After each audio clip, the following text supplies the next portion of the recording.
Je vais adjuger à 54 000 ce très beau tableau. C'est bien vu à 54 000 euros. J'adjuge à 54 000, c'est bien vu à 54 000. Adjugé 54 000 et je suis très content parce que ce tableau reste en Franche-Comté. Outre sa qualité, ce qui est intéressant, c'est le fait qu'il s'agisse d'un paysage de Franche-Comté. Donc c'est encore plus parlant pour nous que si c'était, je sais pas, ne serait-ce qu'une vue du lac Léman comme Courbet a pu en faire.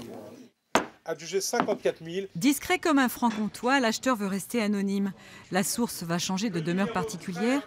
Elle n'aura été visible que l'espace de 48 heures. Et pour l'observer de près, il fallait venir avant la vente aux enchères. C'est toujours un événement et un privilège de pouvoir voir une œuvre d'un artiste majeur. Voilà. Il y en a plein dans les musées, hein. Oui, après, mais bon, vous le voyez, et en plus, vous pouvez la voir si jamais vous avez les moyens.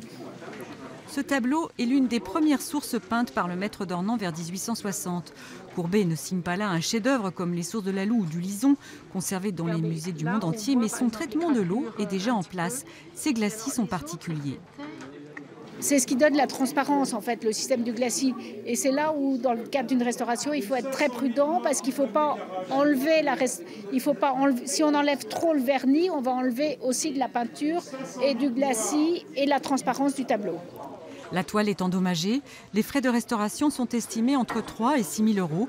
La source pourra alors retrouver son allure de jeunesse et qui sait donner un vent de fraîcheur dans le salon de son nouveau propriétaire.